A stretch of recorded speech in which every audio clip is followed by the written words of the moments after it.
Aloha and welcome back. So, as a personal trainer, this video is pretty interesting to me. I watched it earlier. So, this is how corporations betrayed fat acceptance by, I think it's by Gen, Gen. And so, we're going to go over it together. And this is by Gen, Gen. I don't know if I said that or not. If I may ask, how much have they offered you We're talking probably over $10,000 for pushing this epic for like a single Instagram post? for a single Instagram post. That's a lot. Believe it or not, this person is worth more than you or I combined. But how? More people will die from the effects of obesity than from starvation. $500 billion in additional healthcare costs. $500 billion. Plus size clothes, supplements. It's kind of a crazy thing to think about. More people will die of obesity than starvation. If we just shared a little bit better, we could solve both problems. Supplements and weight loss drugs are already hitting all-time sales today, and the fat industry is estimated to be worth $3 billion by 2030, and fat acceptance is becoming normalized. And it's all by design. What's next? The next step is turn people into helpless beings and that they must medicate for it. It's going to be drugged out. So I talked to a fitness expert and a fat activist and went down a rabbit hole to find out who exactly is profiting from making America fat. I would also say that I'm a fitness expert. I might not be a famous one, but I've been in the fitness industry for 15 years now, and I've worked out since I was... Well, I started playing sports in first grade, so it was at 6 years old, so about 40 years now I've been playing sports and working out. 39 years to be exact. I'm curious, do you have like a medical condition that makes it impossible for you to lose weight? I have several medical conditions. I wouldn't say it makes it impossible to lose weight, and then I'm on medications for different conditions that I have. If you don't mind me asking, how much do you weigh? Yeah, that's one that I'm like, I don't usually tell people, but it's well over 500 pounds. And so I don't give a specific number, but yeah. Got it. So I saw on your website that you created a petition called the Fat Equality Bill of Rights Petition. Yep. How are fat people discriminated against? Fat people are discriminated against every day, and it's been ingrained in us to treat fat people poorly, to be honest. A lot of fat people face medical discrimination. Oftentimes we're told about our weight, whether it's related or not. In travel, we are forced to pay for 2 seats if we take up more space than the average person, even though we're going to the same place. Social media platforms... But you are taking up another seat. Like, if you were to take extra luggage, you got to pay for the extra luggage just because the more space you're taking up. Like, if you, some people buy a ticket for their, like, if you have a kid that's under 2, I think it is, you don't have to buy a plane ticket. You can hold the kid. But if you want the kid to have its own seat, you are allowed to buy that kid a plane ticket so that 2-year-old can lay down over here in the seat next to you if you wanted to. So it's not. I don't think that's a fat phobic thing. Is just, if you take up an extra seat, the seat costs money. The space in the plane costs money. This is what it is. Oh, wait here. Censor our bodies, fat bodies. So what exactly are you trying to accomplish with this Fat Equality Bill of Rights? Yeah, I think it comes down to I want fat people to be equal. I don't want there to be a fat tax.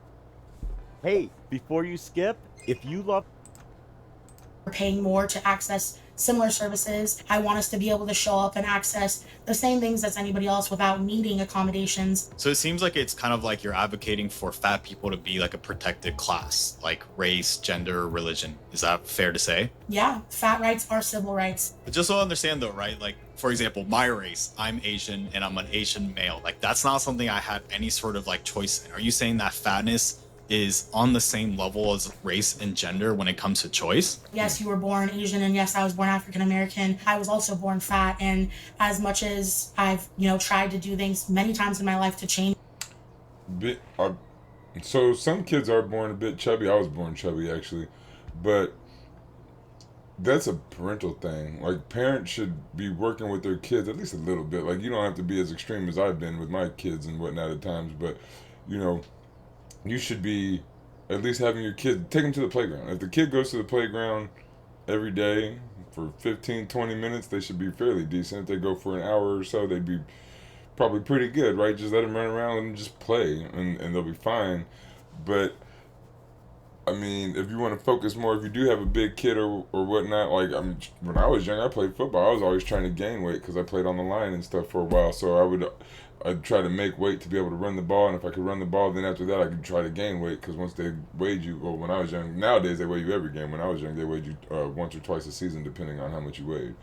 But I mean, kids should be worked out, and it should be done at school too. Like there should be gym class at school from preschool to graduating high school. Like we should work out at least a half hour, if not an hour a day, every day from youth, and it'd be better to be an hour or more. Being fat, it just hasn't worked for me, and so for some people, it's absolutely not a choice, and I stand by that. I see. If I may challenge you though, isn't fatness something that you can control? Being fat isn't a choice, and fatness has a spectrum, right? So, you know, you have genetics, you have medications, you have environmental influences. There's so many things. So she argues that for some, fatness isn't a choice, but if that's true, then why is almost half the country obese?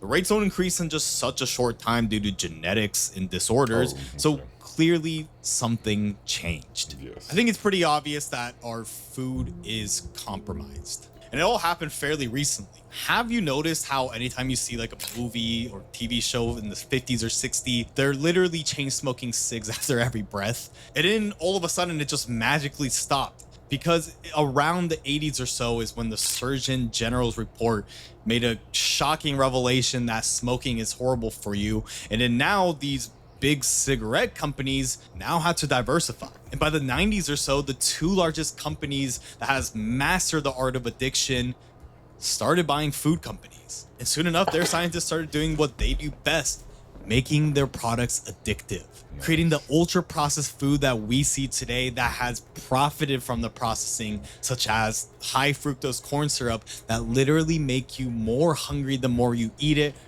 And so, like, to get a little political, because this is a political channel, this is the thing that Democrats and Republicans don't differ on, right? Like, the Green Party will look at food, will have more locally sourced food, will have food gardens, food forests, permaculture, things like that. Democrats, Republicans are capitalists that want to sell you stuff and want to get you addicted to cigarettes, then food, then lead in your gasoline. Not in that order. But, I mean, if you pay attention to things like this is the reason this is one of the many reasons there's no difference in Democrats or Republicans. Other than making you feel more full. But then how the hell did food governments and scientists let all this happen knowing that all this shit is so unhealthy? Well, simply put, big food lobby. They lobbied hard. They took over the institutions of trust to say ultra-processed food was healthy, and then they took their scientists and rigged the food itself to make it more addictive. So you had the literal food pyramid, which said ultra-processed food is great, low-fat, carbs-based pyramid. That was constructed literally by the cigarette industry to promote their addictive products. Crazy. So when big food manipulated health standards, they weren't just changing what healthy means. They were creating loyal customers who keep buying the very products that were making them fatter. But look, big food is just one piece in this trillion-dollar industry. If being fat costs the average American thousands more per year, who's actually profiting from keeping you fat?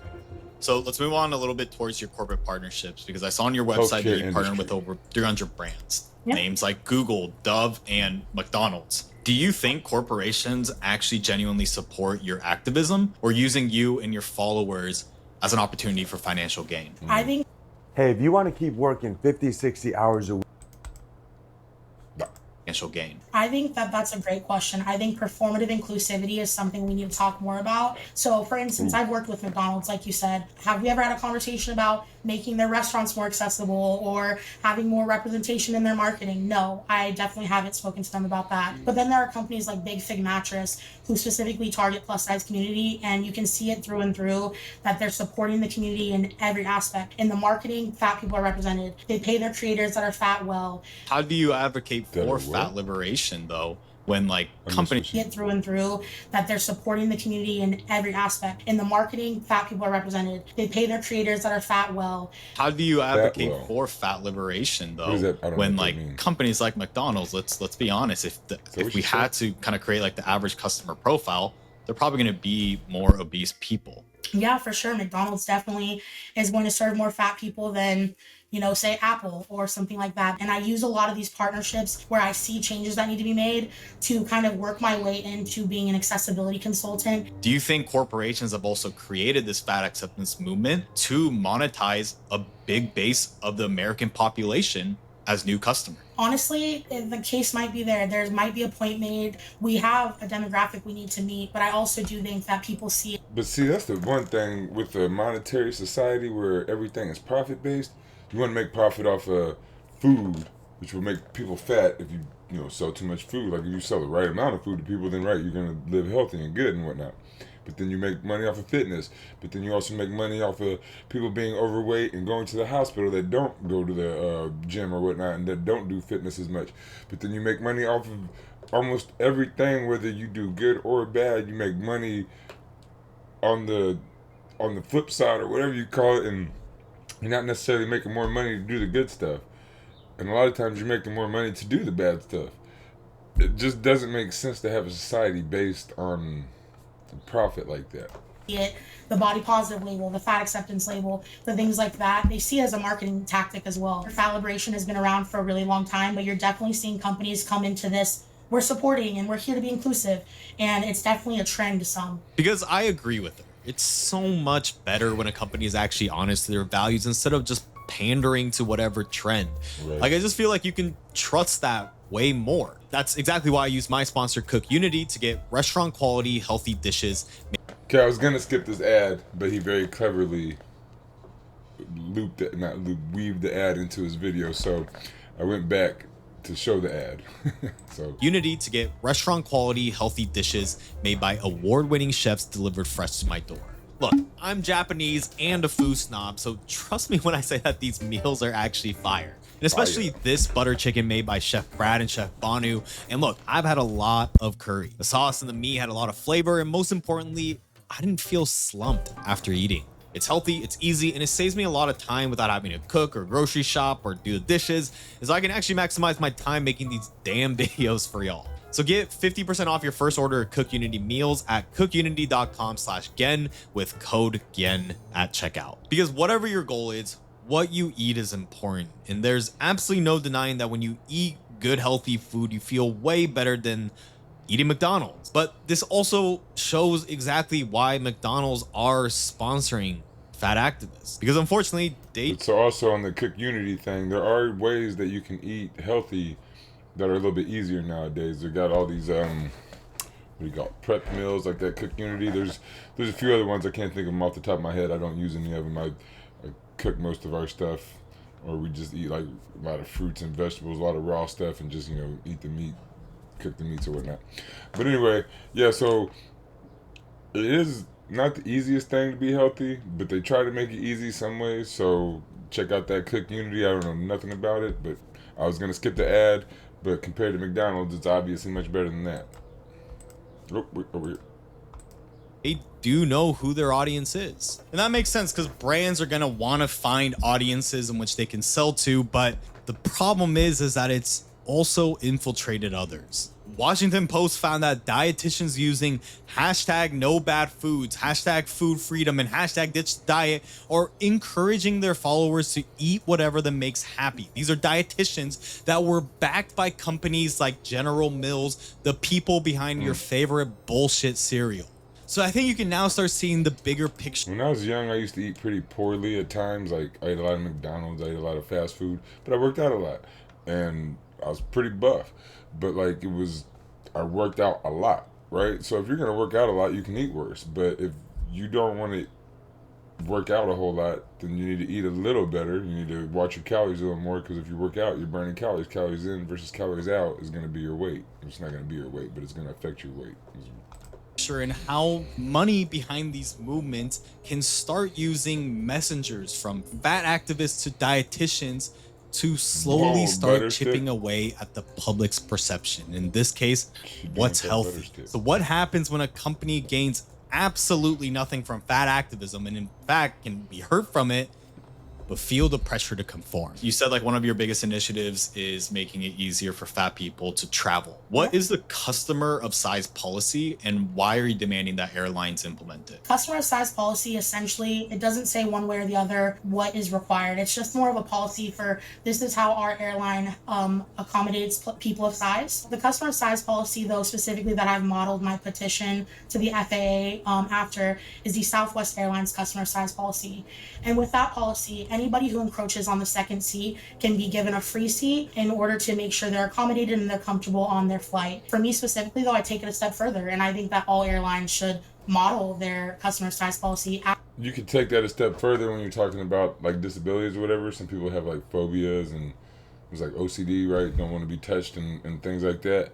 Then they could like ask for a seat on either side of them, or ask to be against the window and then a free seat in the middle or whatever to not have to be around people. So I mean, I could see it many ways, but again, I'm not OCD and I don't know anything about like phobias like that. Like I don't think that I have any phobias that I could compare to anything to say I have some kind of phobia, but that I don't know if you can control, right? I'm pretty sure not, but like at least losing weight, you can go to the gym. No matter who you are, you might be a little bit thick, but you can go to the gym, you can work out. After Southwest and provide that second additional seat, and even a third if you're encroaching upon that much space. And again, if you can't go to the gym, if you don't want to go to the gym, there's YouTube. I'm on YouTube right now.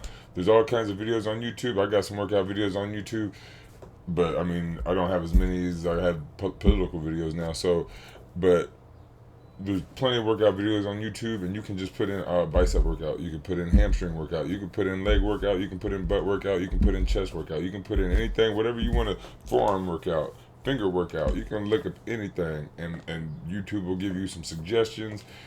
Look at a couple of them and be safe. But I mean, like, if you don't want to go to the gym, you can go to YouTube. You can go to the beach. You can go to, depending on where you're at, go to the park, run around. And it's better to run than walk. But I mean, start walking, then jogging, then running. If nothing else, like, just do something. Consider it for your body, but also anyone else flying next to you. Because if we're going to be real, this whole thing that she's talking about only really stands if fatness is truly like a disability that you're born with and you can't change. Because I don't think anyone here can deny that we should absolutely accommodate people who are disabled. But if it's something that you can change, come on, that's ridiculous. So really the question becomes personal responsibility, and I wanted to find answers. Many people believe that starting to trade. So, as being a choice, it is hereditary a bit. Like my family has mostly big women, to be honest. But like I said, I was big when I was a kid. But I played a lot of sports, and I ended up losing weight as in high school. Puberty I lost a lot of weight and got really big and strong. But my sister, she told me when she was in her early 20s. That she stopped weighing herself at 315 and she gained more weight than that. And she said she knew she weighed more, but she didn't know how much she weighed because she just didn't want to weigh herself after she got over 315. And I'd lived in Florida. I moved back, and back then I wasn't a personal trainer yet, but I was real active going to the gym stuff. And I told her, hey, let's go to the gym. You're gonna come to the gym with me every day. And so she did, and she lost over 200 pounds. I got her down to like 175 or something like that. But anyway. A lot of other people in my family are overweight. A few of them have lost weight in different ways. Like some have had the gastro bypass, or bariatric surgeries. And then some have lost weight working out. And I've known other people who are big. Obviously, like I said, I'm a personal trainer. I've helped other people over 300 pounds drop weight to under 250, 200 pounds. And yeah, so it can be done. Is it easy? No. Does it take time? Yes. Is it hard? Kind of, yeah. Is it, so yeah, there's a lot to it, right? But it's a bit of a choice, but especially if you're a kid, because sometimes kids, if you graduate high school or you're 18 and you weigh 300 or 400 pounds, that wasn't your fault, right? Like, you were raised by somebody who did that, but then now it is kind of on you, which does suck now, but for parents, you should kind of not let your kids get that big, and if nothing else, just take them to the park. And I wanted to find answers. So I wanted to talk to this expert, and especially this one, because of this reel. No. People who are overweight but active were more healthy than those. As a personal trainer, what that lady was doing, if you did that on a regular basis, you would lose weight. You would be strong. Like if she did that for a year, I couldn't imagine her being that big anymore. Like that was overweight enough but weight. inactive. Because in order That to was a decent understand how the last player is able to profit so much, we have to separate truth from opinion. Understand how a movement can go from acceptance to ridiculousness. So my entire life was spent in athletics. I used to eat whatever I wanted, looked relatively good while doing it, Right. and then when that stuff stopped and I didn't change my dietary habits, I noticed that I wasn't really liking what I saw in the mirror. I was starting to go a certain direction, and then finally I was like, okay, I got to figure this stuff out. Right, so the amount of work you put in, the worse you can eat if you put in a lot of work. But if you don't put in a lot of work, you got to start eating different a lot of times. figured out that through manipulating certain variables, it was just a mathematics game. It became very, very frustrating to me to see other people who wouldn't recognize that it was and would say a lot of things contrary to that, like, oh, it doesn't have to do with calories, it just has to do with my hormones. And that kind of catapulted me into a career of debunking various fitness nutrition myths. It is very much calories in versus calories out, and it is, you are what you eat. So, but like, just for the calorie wise, you can eat 1,500 calories at McDonald's every day. If you burn 2,000 calories, you're gonna lose weight. Like, that's just what it is. But if you eat 3,000 calories of healthy food and only burn 1,500 calories a day, you're gonna gain weight. It's calories in versus calories out. But I mean, there's a little bit more to it when you start working out and start trying to shape your body and things like that. So, but I'm gonna let him go. And that's why I have an issue with the whole idea of acceptance. We don't accept alcoholism. We don't accept drug addiction. And a movement that bases its entire name around the title acceptance does not make sense to me when it comes to something that is that detrimental to your. I switched from due dates to due dates, and it made. Man, it's crazy, the commercials. I used to watch YouTube because there was no commercials. Now there's so many commercials. Apologize about that. It's a great point, because when fatness is now affecting 40% of the population and costs people $1.7 trillion per year, why the hell was this epidemic not being taken seriously? Of course, there's a lot at stake to not fix it. Because when you have a golden ticket that convinced people that you can solve their problem with no extra work, you spend all the ad dollars in the world to keep it that way. And the most ironic part about this final player is that even though it's benefiting the most from the fat acceptance movement,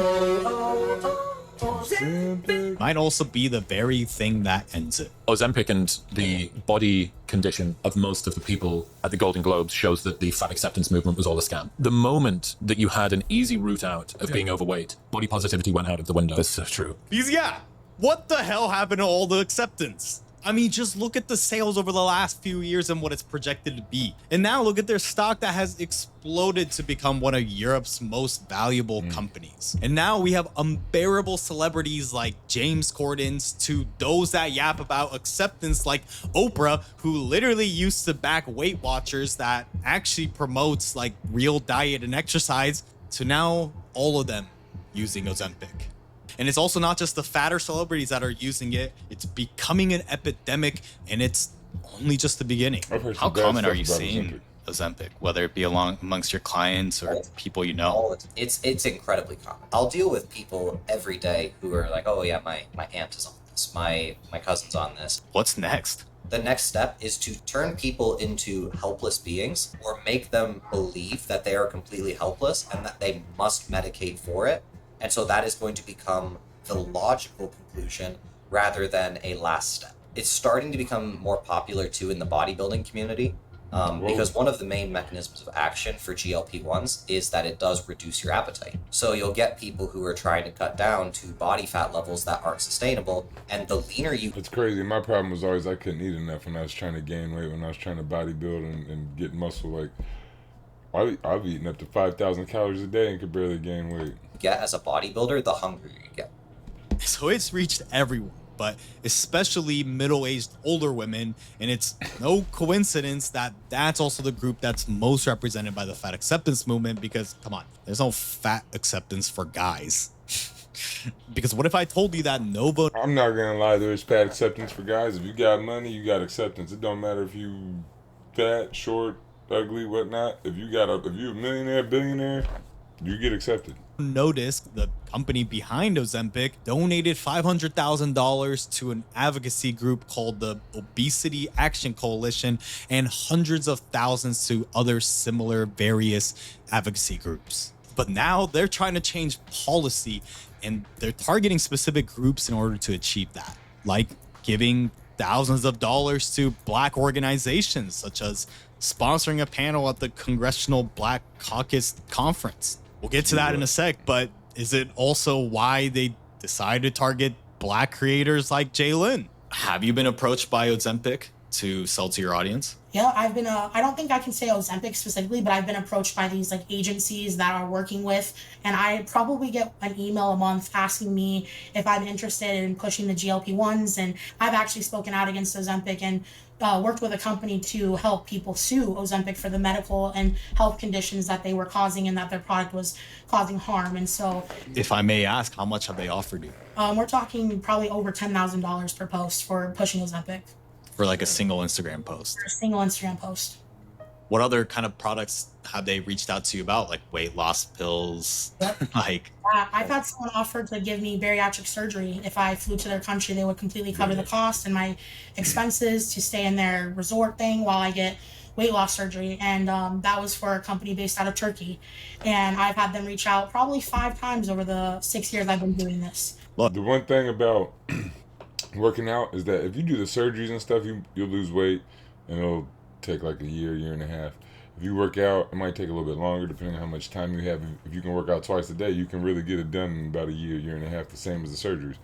But the biggest thing about working out is you're gonna feel a lot different. You're gonna feel better. You're gonna feel stronger. You're gonna feel more confident in things. Like there's gonna be, well, I guess you might get the confidence with the weight loss of the pills too. But you're gonna get a lot more confidence out of the workout, out of pushing weight, out of feeling like you can like do certain things. So working out, it's not just about losing weight. It's about getting your body back, getting your youth back, getting your ability to do things back. Look, I disagree with you. I believe a lot in health, fitness, and keeping what I consider a healthy weight. But the fact that you're standing on your values and frankly standing on business, I commend that a lot.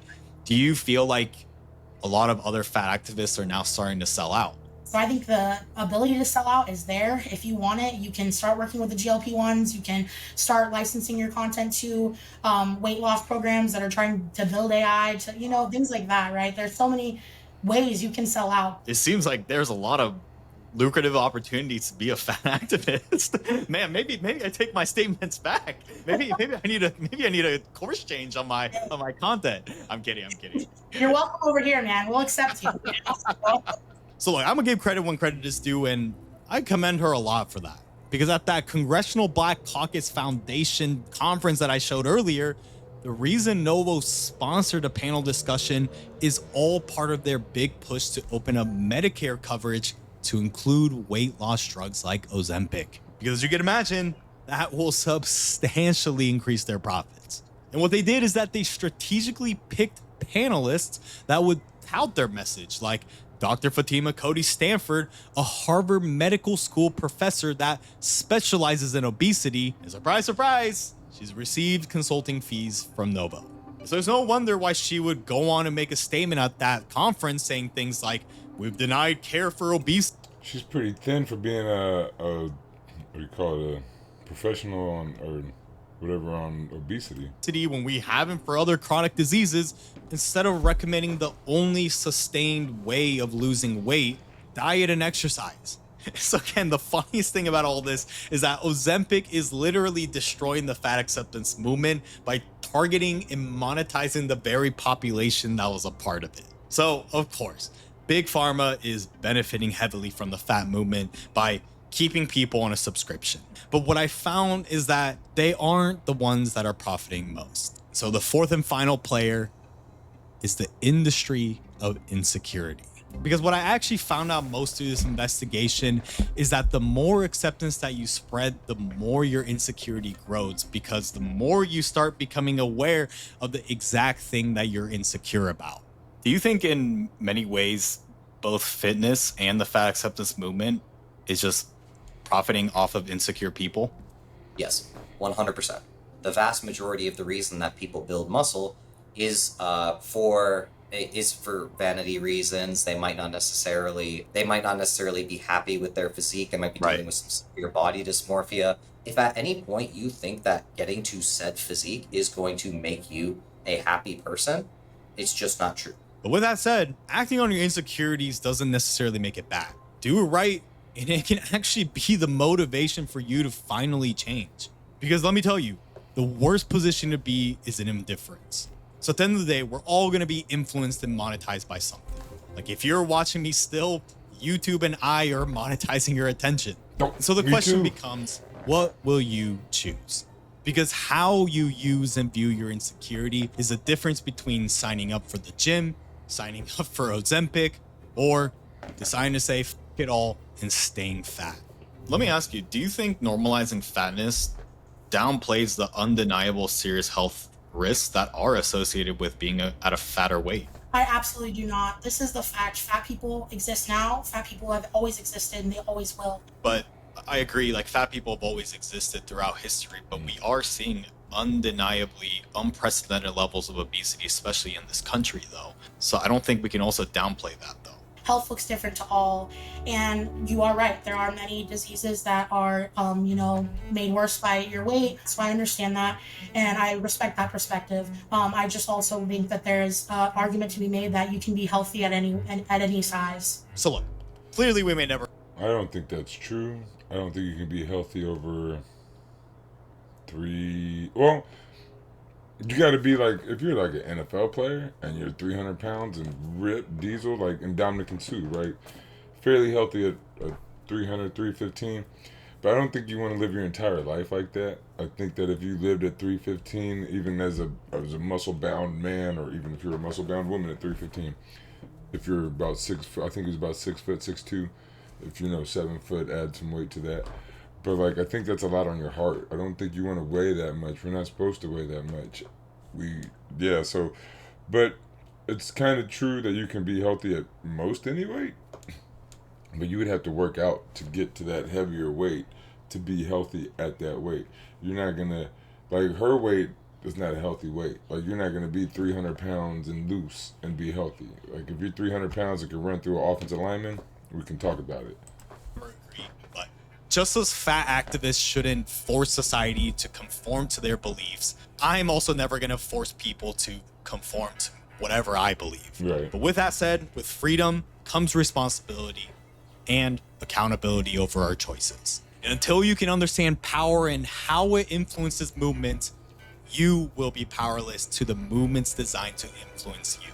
So to help you with that, sign up to a free weekly newsletter where we uncover the money. More commercials, or whatever you call them. Anyway, yep, that was Fat Acceptance. I thought that was a pretty good video. If you're a little bit overweight, just work out a little bit. All you gotta do is just run around the block a couple times. Walking doesn't help that much. It's a good start. If that's where you need to start walking. But if you're walking for a year, you're not really going to see a lot of weight reduction. Walk for, if it takes 2 or 3 months, but then start jogging. Once you start jogging, jog for 2 or 3 months, then start running. And then start adding some weights when you can. But other than that, I thought that was an interesting video. I wanted to share with you guys. So let me know what you think. Like, share, and subscribe.